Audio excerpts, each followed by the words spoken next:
Hello all, welcome to LTX classes. This is an all new polity initiative. మనం కొత్తగా polity initiative తీసుకొచ్చాం.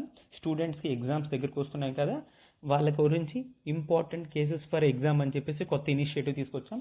ఈ ఇనిషియేటివ్స్లో మనం ప్రతిరోజు కూడా కేసెస్ లాంటివి డిస్కస్ చేసి ఆ కేసెస్ ఎగ్జామ్ ఓరియంటెడ్లో ఎలా పెట్టుకోవాలనేది చూద్దాం. ఎస్, దిస్ ఈస్ శ్రీనివాస్, నా పేరు శ్రీనివాస్. మనం ఆర్టికల్స్ ఇప్పుడు ఒక్కొక్కటి క్లియర్గా చూద్దాం. మనం ఈరోజు డిస్కస్ చేయబోయే కేసెస్ ఇవ్వండి, ఒకసారి చూడండి. ఆర్టికల్స్ అన్నీ కూడా చాలా ఇంపార్టెంట్. మీరు ఈ ఆర్టికల్స్ అన్నీ కూడా ఎగ్జామ్ ఓరియంటెడ్లో పెట్టుకోవచ్చు. GS2 పాలిటీలో మీరు ఎక్కువ ఉపయోగించగలరు. ఒకవేళ మీరు political science, international relations optional అయితే ఈ కేసెస్ అన్నీ కూడా మీకు చాలా ఆన్సర్లో రాయడానికి హ్యాండీగా వస్తాయన్నమాట. మనం ఫస్ట్ చూడబోయే cases state of West Bengal versus Anwar Ali సర్కార్ 1952, NALSA versus union of India. NALSA అంటే ఏంటో కేసెస్ అన్ని ఒక్కొక్కటి క్లియర్గా చూసినప్పుడు క్లియర్గా ఎక్స్ప్లెయిన్ చేస్తాను, యూ డోంట్ వరీ. 2014లో Shayara Bano versus union of India 2017 case. Joseph Shine versus union of India case 2018. ఈ కేసెస్ అన్నీ కూడా ఒక్కొక్కటి మనం డిసైఫర్ చేసి ఓపెన్ చేసి నీట్గా ఎక్స్ప్లోర్ చేసి అది ఎగ్జామ్ ఓరియంటెడ్లో ఎలా పెట్టాలనేది మనం క్లియర్గా చూద్దాం. సో ఫస్ట్ సరే, ఈ ఆర్టికల్స్ తీసుకున్నారు కదా, ఈ ఆర్టికల్స్ తీసుకున్నారు కానీ ఇది ఏ రేషనల్ బేసిస్ మీద తీసుకున్నారు, ఎందుకు ఈ 4 ఆర్టికల్స్ తీసుకున్నారు అనుకుంటున్నారా? ఈ 4 ఆర్టికల్స్ మనం కొద్ది లోపలికి వెళ్ళి చూస్తే ఈ 4టికి కలిపి ఒక కామన్ థ్రెడ్ అనేది ఉందమ్మా. ఆ కామన్ థ్రెడ్ ఏంటి అంటే ఆర్టికల్ 14. ఫస్ట్ మనం బేసిక్స్ ఆర్టికల్ 14 బేసిక్స్ చూసి ఆ తర్వాత ఈ కేసెస్ ఇంపార్టెన్స్ చూస్తే ఆర్టికల్ 14 మీరు ఎక్కడైనా మెన్షన్ చేసినప్పుడు మెయిన్స్ ఎగ్జామ్లో ఈ కేసెస్ మీరు డిఫరెంట్ యాంగిల్స్లో చూపించగలిగితే మాత్రం క్లియర్గా చాలా మంచి మార్క్స్ వస్తాయి. సో మీ అందరికీ నేను ఒకటే ఇచ్చేస్తున్నాను. మై రిక్వెస్ట్ ఈజ్ దట్ ఒక పేపర్ కానీ ఒక బుక్ లాగా కానీ పెట్టుకోండి. పేపర్ పెట్టుకుని A4 షీట్ పేపర్స్ పెట్టుకుని అన్ని కేసెస్ డిస్కస్ చేసే ప్రతి కేసెస్ కూడా నీట్గా దగ్గర ఉంచుకోండి. ఒక బుక్ పెట్టుకుని అయితే కేసెస్ అన్ని నీట్గా రాసుకోండి. ఏ కాంటెస్ట్లో నేను ఏ థ్రెడ్ తీసుకొని వచ్చి చెప్తున్నానో ఆ మోడ్లో మీరు అలా చదువుకోగలిగితే మాత్రం చాలా మంచి మార్క్స్ వస్తాయమ్మా. ఓకేనా? ఫస్ట్ మనం కొద్ది బ్యాక్గ్రౌండ్ చూసి ఒక్కొక్క కేసు ఇన్ డీటెయిల్డ్గా ఎక్స్ప్లోర్ చేద్దాం. ఓకేనా? ఎస్, ఫస్ట్ కాస్త బేసిక్స్ గురించి ఆర్టికల్ 14 చూసి ఆ తర్వాత కేసు ఒక్కొక్కటిగా వెళ్దాం. ఆర్టికల్ 14 ఏంటి నేను క్లియర్గా చదువుతున్నాను చూడండి. The state shall not deny to any person equality before the law or the equal protection of laws within the territory of India. Article 14 ఏం చెప్తుంది? స్టేట్ అనేది shall not deny to any person, ఏ పర్సన్కి కూడా equality before law or equal protection of laws అంటే ఏంటో క్లియర్గా చూద్దాం. Within the territory of India అంటే ఏ వ్యక్తిని కూడా తారతమ్యంతో చూడకూడదు, అంటే ఇన్ఈక్వల్గా చూడకూడదు అని చెప్తున్నాడు. సో ఇక్కడ మెయిన్ మనకి ఇంపార్టెంట్ కాన్సెప్ట్ ఏంటి? ఈక్వాలిటీ. ఈ ఈక్వాలిటీ కాన్సెప్ట్ అంటే ఏంటి, నెక్స్ట్ కేసెస్కి ఈక్వాలిటీకి ఇంపార్టెన్స్ ఏంటో ఒకసారి చూద్దాం. ఈక్వాలిటీ అంటే ఏంటి, తెలుగులో ఏమంటాం? ఈక్వాలిటీ అంటే సమానంగా చూడడం అనమాట. సరే, సమానంగా చూడడం మరి మంచిదే కదా, ఇన్ని కేసెస్ ఎందుకు వచ్చాయి అనుకుంటున్నారా? ఒక్కసారి కొద్ది లోపలికి వెళ్ళి చూస్తే ఈక్వాలిటీ అంటే దీన్ని డిఫైన్ చేసినప్పుడు ఈక్వాలిటీ టూ బాక్సెస్ కింద వస్తాయమ్మా. ఒకటి ఏంటి అంటే ఫార్మల్ ఈక్వాలిటీ, ఒకటి ఏంటి ఫార్మల్ ఈక్వాలిటీ, రెండోది ఏంటి ఈగాలిటేరియన్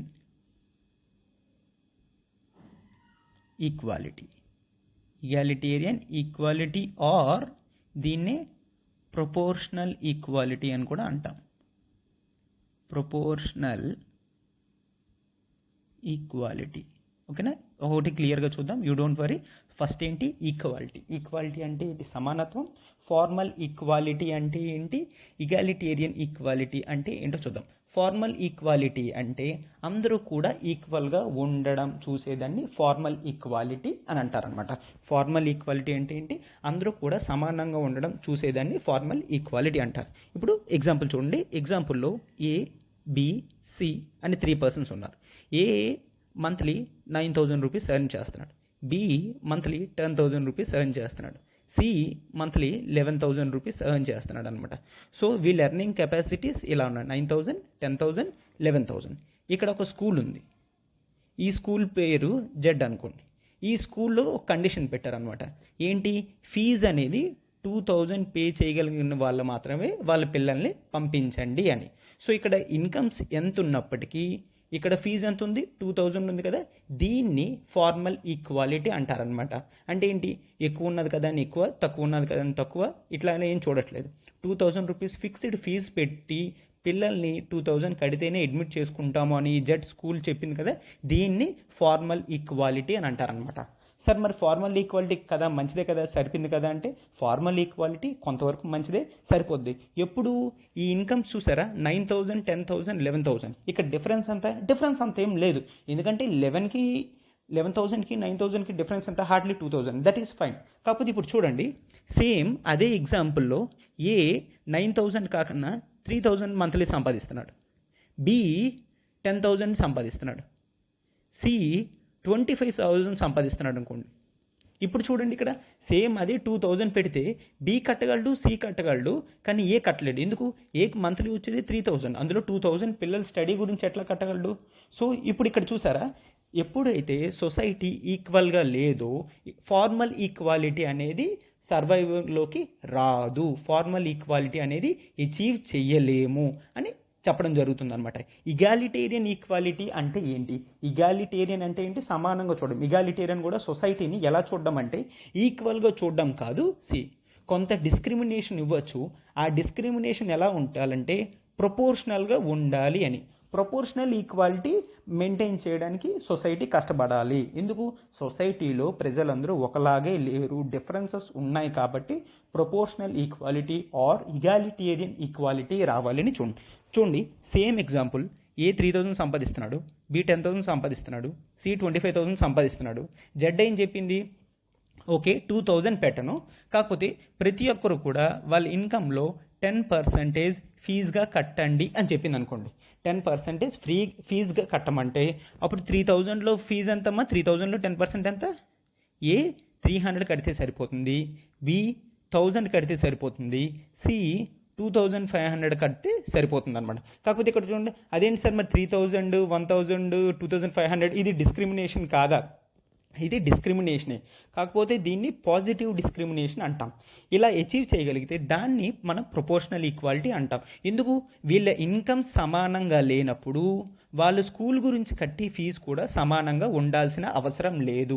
అంటే అసమానత్వం కూడా ఎక్కడ, ఇట్లాంటి పూర్ పీపుల్కి బెనిఫిట్ చేసే చోట అసమానత్వం కూడా ఓకే అని చెప్పేది ఈ ప్రొపోర్షనల్ ఈక్వాలిటీ. అంతే కదా, ఇట్లా 10% ఫీజు పెట్టినప్పుడు అంటే ఏంటి, జెడ్ పెట్టింది 10% ఆఫ్ యువర్ మీ మంత్లీ ఇన్కంలో 10% నాకు మంత్లీ ఫీజుగా కడితే సరిపోతుంది, మీ పిల్లల్ని అడ్మిట్ చేస్తాను అని చెప్పింది అనుకోండి. అప్పుడు ఈ ఫీజెస్ అనేవి వర్తిస్తాయి. అప్పుడు మనం ఇగాలిటేరియన్ ఈక్వాలిటీ ఆర్ ప్రొపోర్షనల్ ఈక్వాలిటీ మనం సంపాదించినట్టు లెక్క అనమాట. ఓకేనా, ఇప్పుడు ఆర్టికల్ 14 మళ్ళీ చూడమ్మా. ఈక్వాలిటీ గురించి మనం క్లియర్గా చూసాము. ఇప్పుడు equality before the law or equal protection of the laws. Article 14 ఏం చెప్తుంది, స్టేట్, ఇక్కడ కూడా ఏబి అని తీసుకుందాం. ఏబి అని తీసుకుంటే ఫస్ట్ది ఏంటి, equality before law, equality before the law. ఇక్కడ ఈక్వల్ ప్రొటెక్షన్ ఆఫ్ లాస్.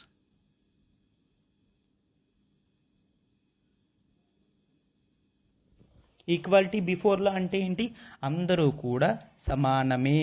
ఈ కాన్సెప్ట్ మనం యుఎస్ఏ నుంచి తీసుకున్నాం అనమాట. ఇక్కడ రూల్ ఆఫ్ లా నుంచి తీసుకోవడం జరిగింది. ఈక్వాలిటీ బిఫోర్ లా, అందరూ కూడా లా ముందు సమానమే, ఎవరు ఎక్కువ కాదు, ఎవరు తక్కువ కాదు, ఎవరికి ఏ విధమైన ప్రివిలేజెస్ కూడా ఉండవు. ప్రివిలేజ్ అంటే ఏంటి, స్పెషల్ బెనిఫిట్ అనమాట. ఎవరికి ఏ విధమైన స్పెషల్ బెనిఫిట్స్ ఉండవు, అందరూ కూడా ఆర్డినరీ లా ముందు సమానమే. రిచ్ అని, పూర్ అని, హై అని, నువ్వు వీ క్యాస్ట్ అని, ఆ క్యాస్ట్ అని, నువ్వు అఫీషియల్ పర్సన్ అని, డిగ్నిటరీ అని ఏ డిఫరెన్సెస్ కూడా ఉండవు. అంటే ఏంటి, దొంగతనం చేసినప్పుడు పెద్దవాడు దొంగతనం చేసినా, చిన్నవాడు దొంగతనం చేసినా, పోలీసోడు చేసినా, దొంగ చేసినా, ఏదైనా అందరికీ కూడా ఆ దొంగతనానికి ఆ శిక్షకి అర్హులు అని ఎవరు చెప్తున్నారు, ఈక్వాలిటీ బిఫోర్ లా. ఇది మనకి ఆర్టికల్ 14లో ఉంది. ఇంకేటి ఉంది, ఈక్వల్ ప్రొటెక్షన్ ఆఫ్ లాస్. అంటే ఏంటి అంటే సొసైటీలో ఇందాక మనం చూసాం కదా ప్రొపోర్షనల్ ఈక్వాలిటీ ఆర్ ఇగాలిటేరియన్ ఈక్వాలిటీ, ఆ కాన్సెప్ట్ని మనం ఈక్విటీ అని కూడా అంటాం. ఆ కాన్సెప్ట్ని మనం ఈక్విటీ అని కూడా అంటాం. ఎందుకు అంటాము అంటే ఇక్కడ ఈక్వల్ ప్రొటెక్షన్ ఆఫ్ లాస్ చూడండి ఏం చెప్తుంది. ఎవరైతే ప్రజలు ఈక్వల్ సర్కమ్స్టాన్సెస్లో ఉంటారో వాళ్ళకి ఈక్వల్ బెనిఫిట్స్ అనేవి ఇవ్వడం జరుగుతుంది. ఎవరైతే ఈక్వల్ సర్కమ్స్టాన్స్లో ఉండరో వాళ్ళని ఇన్ఈక్వల్గా చూడొచ్చు. అదే కదా మనం substantive equality or proportional equality or egalitarian ఈక్వాలిటీలో చూసామో ఆ కాన్సెప్ట్నే మనం ఈక్విటీ అని కూడా అంటామన్నమాట. అంటే ఏంటి, ఫర్ ఎగ్జాంపుల్ ఇదొక బిల్డింగ్ ఉంది. ఈ బిల్డింగ్ పైన అవతల దాటి చూడాలి అనుకోండి, మనం జనరల్గా 3 చైర్స్ వేసామనుకోండి. సేమ్ చైర్స్ వేసామనుకోండి,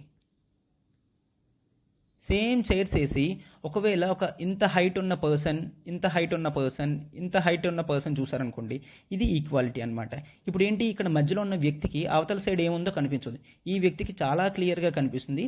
ఈ వ్యక్తి ఇక్కడే కరెక్ట్గా ఉన్నాడు కాబట్టి దగ్గరలో చూడవలసి వచ్చింది అనమాట. సో కొద్ది డిస్టెన్స్లో ఎక్కువ ఉంటే ఈ వ్యక్తి చూసినట్టు ఈ వ్యక్తి చూడలేదు. ఇది ఈక్వాలిటీ.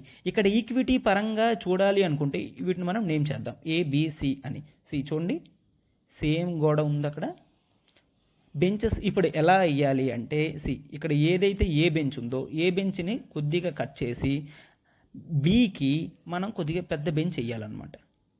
వేసి సి కూడా కొద్దిగా కావాల్సినట్టు మనం పెంచగలిగితే అప్పుడు ఏ ఇక్కడ ఉంటాడు, బి ఇక్కడ ఉంటాడు, సి ఇక్కడ ఉంటాడు. ఒక్కొక్కరు హైట్ డిఫరెన్సెస్ కాబట్టి బెంచెస్ అడ్జస్ట్మెంట్ చేసిన తర్వాత ముగ్గురు కూడా ఒకే హైట్ నుంచి అవతల ఏం జరుగుతుందో అనేది క్లియర్గా చూడగలరు. ఇట్లా అసమానత్వం ఉంది కదా, ఇంతకు మాట్లాడాం కదా, దాన్ని ఈక్విటీ అంటారు. దీన్ని ఈక్విటీ అంటారనమాట. ఇదేంటిది, దీన్ని మనం పాజిటివ్ డిస్క్రిమినేషన్ అని కూడా అంటాం. ఏమంటాం, పాజిటివ్ డిస్క్రిమినేషన్. డిస్క్రిమినేషన్ అంటే వ్యత్యాస చూపించడం. పాజిటివ్ డిస్క్రిమినేషన్ అంటే సొసైటీకి హెల్ప్ అయినట్టు వ్యత్యాస చూపిస్తే దాన్ని పాజిటివ్ డిస్క్రిమినేషన్ అంటామన్నమాట. ఇక్కడ చూడండి, ఏకి తగ్గించిన లేనివాడికి ఇస్తున్నాం కాబట్టి సొసైటీ అనేది ఓకే చేస్తుంది. ఇది ఒక రూల్ ఆఫ్ లా ప్రకారమే వెళ్తుంది. అది equality before law and equal protection of laws అన్నమాట. సొసైటీ ఇంత క్లియర్గా ఉంటే ఓకే, మంచిదే, పాజిటివ్ డిస్క్రిమినేషన్ ఓకే అంటారు. ఇంకా ఏంటి, సుప్రీంకోర్టు ఆర్టికల్ 14 గురించి రిఫర్ చేస్తూ చాలా కేసెస్లో ఏం చెప్పింది, క్లాసిఫికేషన్ అనేది ఆర్బిట్రరీగా జరగకూడదు. అంటే ఏంటి, ఈ పాజిటివ్ డిస్క్రిమినేషన్ ఉంది కదా, ఇది స్టేట్ ఇష్టం వచ్చినట్టు చేయకూడదు అనమాట. ఒక లాజికల్ సెన్స్తో ఉన్నప్పుడు మాత్రమే దీన్ని ఓకే చేస్తుంది అనమాట. అంటే ఏంటి, సుప్రీంకోర్టు ఎప్పుడైతే స్టేట్ ఒక లాజికల్ సెన్స్తో చెప్తుందో అప్పుడు ఈ పాజిటివ్ డిస్క్రిమినేషన్ అనేది రూల్ ఆఫ్ లాకి ఓకే చేస్తున్నట్టు అని క్లియర్గా చెప్పింది అనమాట. There should be logical and intelligible differential. ఓకేనా, అంటే ఇంటెలిజిబుల్గా ఉండాలన్నమాట, కరెక్ట్గా లాజికల్ కాన్సిక్వెన్సెస్తో ఉండాలి. ఇక్కడ చూడండి, ఏ దగ్గర తీసుకుంది గవర్నమెంట్ ఉంచుకోవట్లేదు. ఎవరైతే తక్కువ హైట్లో ఉన్నారో బీకి ఇక్కడ ఇచ్చి వాళ్ళ ముగ్గురిని సమానం చేయడానికి చూస్తుంది అనమాట. ఈక్విటీ సంపాదించడానికి సొసైటీలో ట్రై చేస్తుంది అనమాట. ఇది ఆర్టికల్ 14. యాక్చువల్లీ మనం పాలిటీ క్లాస్ డిస్కస్ చేయడానికి రాలేదు కాబట్టి నేను దీన్ని ఇక్కడికి రిస్ట్రిక్ట్ చేసి ఇది ఏ విధంగా మనం నెక్స్ట్ చూడబోయే కేసెస్లో ఉపయోగపడుతుందని బ్యాక్గ్రౌండ్ గురించి మాత్రమే డిస్కస్ చేయడం జరిగిందనమాట. ఇప్పుడు నెక్స్ట్ చూడండి, మనం నెక్స్ట్ ఒక్కొక్కటి కేస్ ఆర్డర్ వైజ్లో డిస్కస్ చేసుకుంటూ వెళ్దాం. సో ఇప్పుడు ఇవి చూడండి అమ్మా, ఒక్కొక్క కేసు కూడా ఆర్టికల్ 14ని ఒక్కొక్క డైమెన్షన్లో చూపిస్తుంది. నేను క్లియర్గా కేసు ఎక్స్ప్లెయిన్ చేస్తాను. కేసు గుర్తుంచుకోండి, నేను ఎంతవరకు రాస్తే అంతవరకు మీరు ఎగ్జామ్లో పెడితే సరిపోతుంది. ఎందుకంటే మనం లా కోర్సెస్కి ప్రిపేర్ అవ్వట్లేదు, సివిల్స్ ఎగ్జామ్కి మాత్రమే ప్రిపేర్ అవుతున్నాం కాబట్టి. ఓకేనా, state of West Bengal versus Anwar Ali Sarkar అనమాట. State of West Bengal versus Anwar Ali Sarkar. ఇది ఏటైందో చూడండి, వెస్ట్ బెంగాల్ 1950లో West Bengal special courts act అనేది 1950లో తీసుకొచ్చింది అనమాట. ఓకేనా, ఏం తీసుకొచ్చింది, వెస్ట్ బెంగాల్ స్పెషల్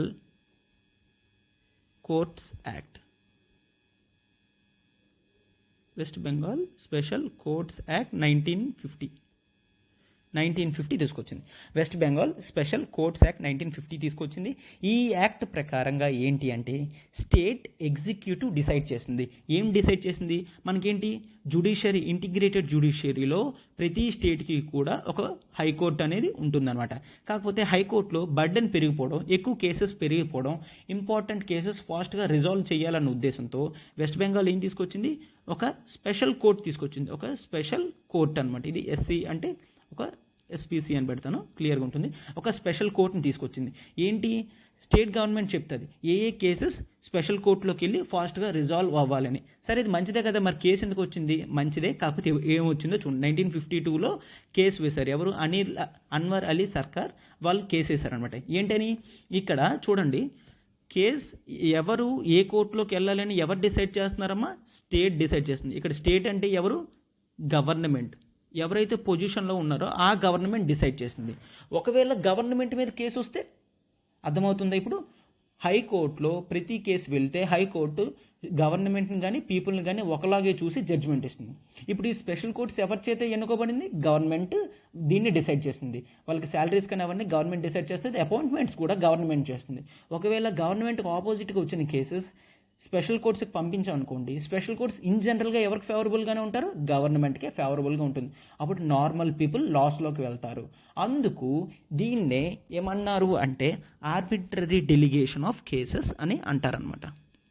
ఆర్బిట్రరీ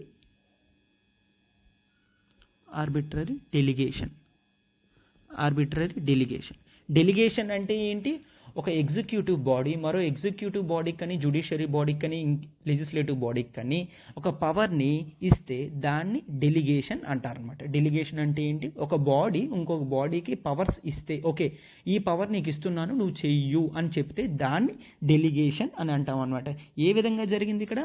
ఆర్బిట్రరీగా జరిగింది. ఆర్బిట్రరీ అంటే ఏంటి? ఒక లాజికల్ సెన్స్తో లేకుండా ఇష్టం వచ్చినట్టు చేస్తే దాన్ని ఆర్బిట్రరీ అని అంటాం అనమాట. ఆర్బిట్రరీ అంటే ఏంటి? లాజికల్ సెన్స్తో కాకుండా ఇష్టం వచ్చినట్టు చేస్తే దాన్ని ఆర్బిట్రరీ అంటాం. ఇక్కడ సేమ్ ఎగ్జాంపుల్ చూడండి. ఒకవేళ నేను ఇక్కడ గవర్నమెంట్ తీసేసి ఒక special body headed by one of the retired judges అని చెప్పేసి దాంట్లో గవర్నమెంట్ ఉండి, దాంట్లో సివిల్ సొసైటీ ఉండి, దాంట్లో ఎన్జిఓ ఉండి, ఈ స్పెషల్ బాడీ అనేది డిసైడ్ చేసి ఏ కేసు ఎక్కడికి వెళ్ళాలో అని చెప్పి స్పెషల్ కోర్టుకి పంపిస్తుంది అనుకోండి. ఇప్పుడు చూడండి ఇది ఎంత లాజికల్గా ఉందో. ఎందుకంటే ఇక్కడ గవర్నమెంట్ ఇన్ఫ్లుయెన్స్ చేయలేదు కదా. ఇక్కడ హెడ్ ఎవరు ఉన్నారు? జడ్జి బాడీ ఉంది, సివిల్ సొసైటీ ఉన్నారు, ఎన్జిఓ ఉంది. సివిల్ సొసైటీ అంటే నార్మల్ ప్రజలు అనమాట.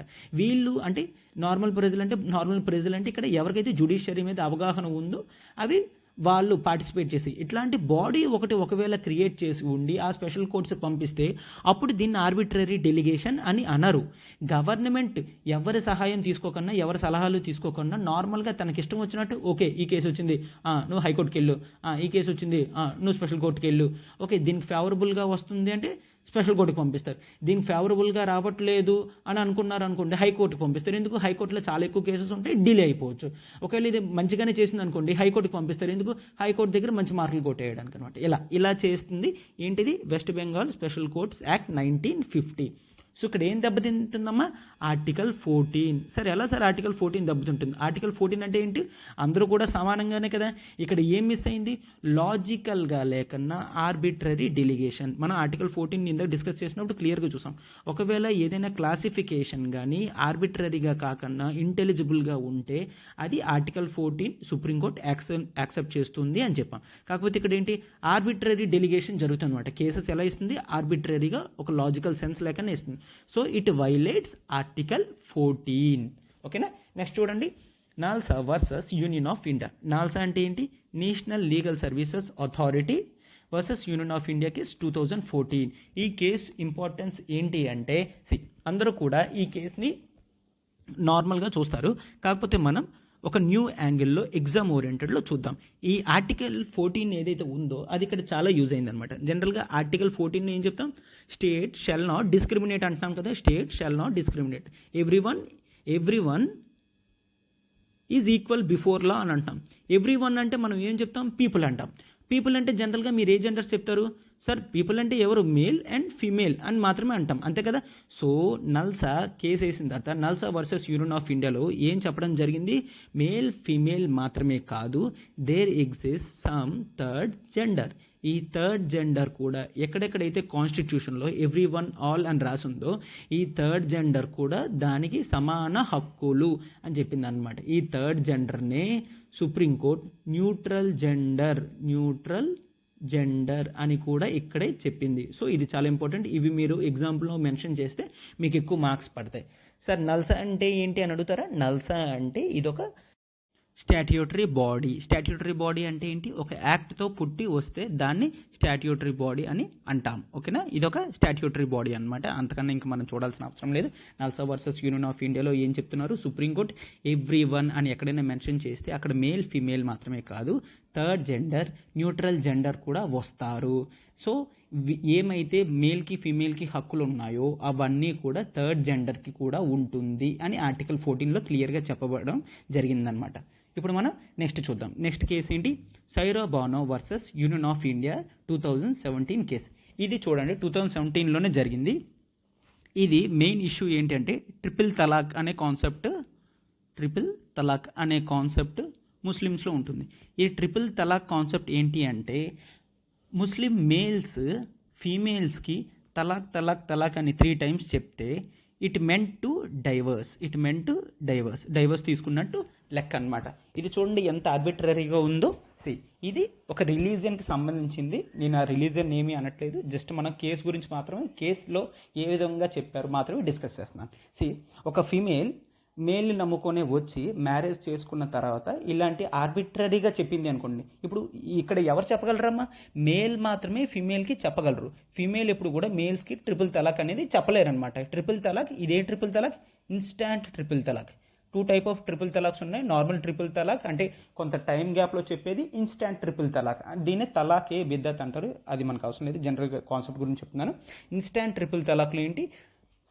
ఆన్ ది స్పాట్ అంటే మెసేజ్ పెట్టేసిన ఫోన్లో కానీ తలాక్ అని ఒక మెయిల్ పెట్టేసిన, ఒక వాట్సాప్ మెసేజ్ పెట్టేసిన, ఏదైనా మేల్ అనే వాళ్ళు ఫీమేల్కి తలాక్ అని చెప్పేస్తే ఇట్ మెంట్ టు డైవర్స్, వాళ్ళు డైవర్స్ తీసుకున్నట్టు లెక్క అనమాట. ఇక్కడ ఫీమేల్ అభిప్రాయం కానీ ఒకవేళ ఫీమేల్కి వద్దంటే వద్దనడం కానీ అలాంటి కాన్సెప్ట్ లేదనమాట. సో దీన్ని ముస్లిం ఫీమేల్స్ సుప్రీంకోర్టుకి తీసుకొచ్చారు. ఆ కేసు ఇది Saira Bano versus union of India case. So ఇప్పుడు సుప్రీంకోర్టు ఏం చేసింది? ఇది క్లియర్గా అర్థమవుతుంది కదా, ఇది ఆర్బిట్రరీగా ఉంది, కరెక్ట్గా లేదు, ఇట్ వైలేట్స్ ఆర్టికల్ 14 అని చెప్పింది. ఇట్ వైలేట్స్ ఆర్టికల్ 14 ఏం చెప్పింది? ఈ ఇన్స్టాంట్ ట్రిపుల్ తలాక్ అనేది వాయిడ్ అని చెప్పింది. వాయిడ్ అంటే ఏంటి? ఆ పర్టికులర్ లెజిస్లేషన్ తప్పు. ఇది ఎక్కడుంది? కాన్స్టిట్యూషన్లో ఉందా? లేదు. ముస్లిమ్స్ పర్సనల్ లాస్లో ఉంది.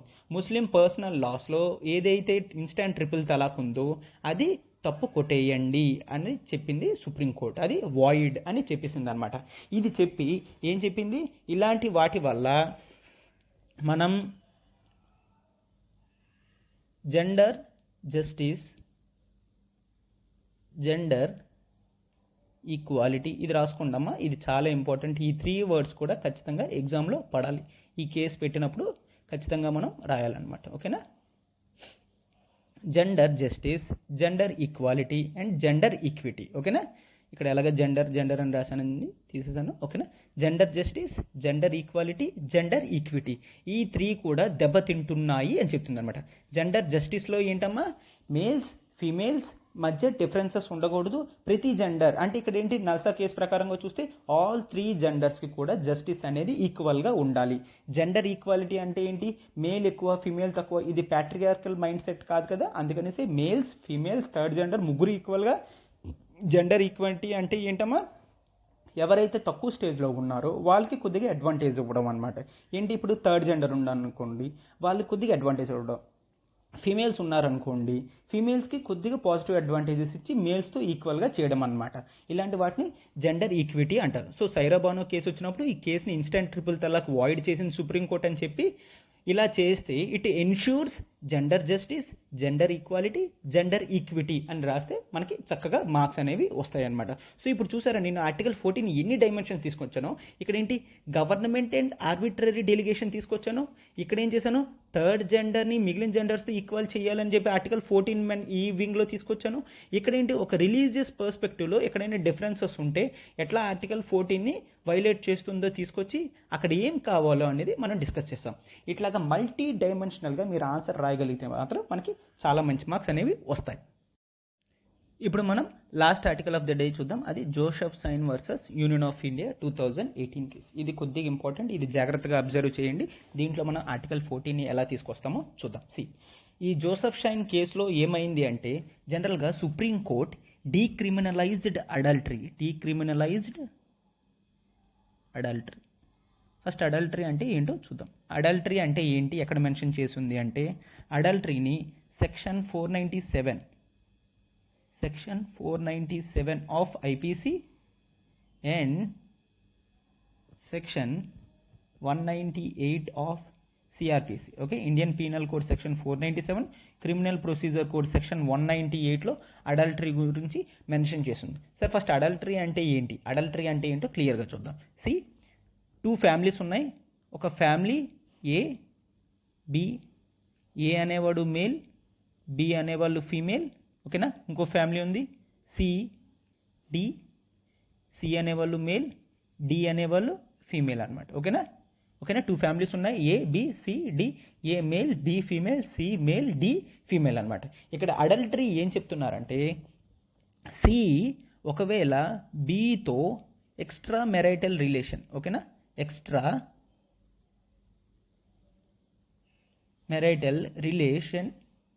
మెరైటల్ రిలేషన్ పెట్టుకుంటే దాన్ని అడల్టరీ అని అంటారు అని చెప్పింది అనమాట. ఓకేనా, సి ఒకవేళ బితో ఎక్స్ట్రా మెరైటల్ రిలేషన్ పెట్టుకుంటే దాన్ని అడల్టరీ అంటారు.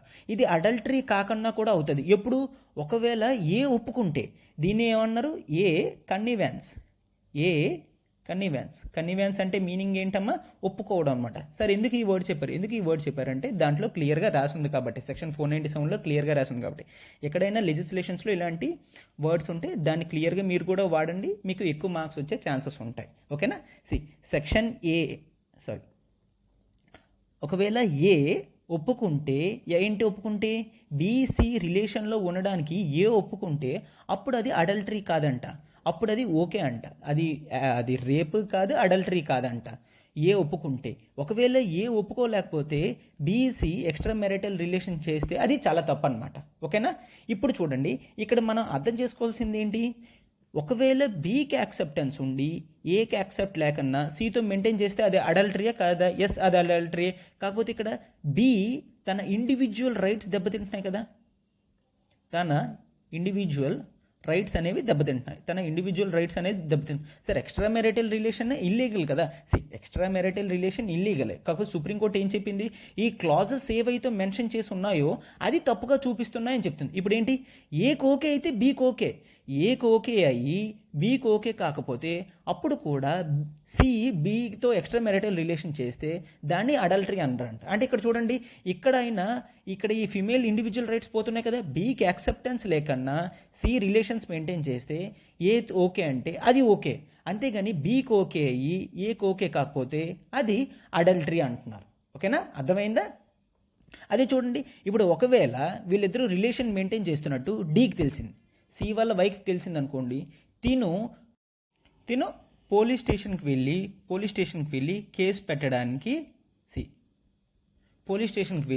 కేసు పెట్టడానికి అవ్వదు. ఎందుకంటే అది అడల్టరీ కాదు. అడల్టరీ అంటే ఏంటి, ఇక్కడ డి ఫీమేల్, సి తన హస్బెండ్ బితో రిలేషన్ పెట్టుకున్నాడు, ఇది అడల్టరీ అని చెప్పడానికి డి కెపాసిటీస్ లేవంట. కాకపోతే ఏ తనకి ఇష్టం లేకుండా బీసీ రిలేషన్ మెయింటైన్ చేస్తే వీడు వెళ్ళి పోలీస్ స్టేషన్ దగ్గర కేసు ఇవ్వచ్చు, దాన్ని అడల్టరీ కింద మాత్రమే చూస్తారనమాట. ఓకేనా, ఒకవేళ బీకి యాక్సెప్టెన్స్ లేకపోయి ఏ ఓకే అంటే ఇప్పుడు బి పోలీస్ స్టేషన్కి వెళ్ళి కేసు పెట్టగలదా, పెట్టలేదు.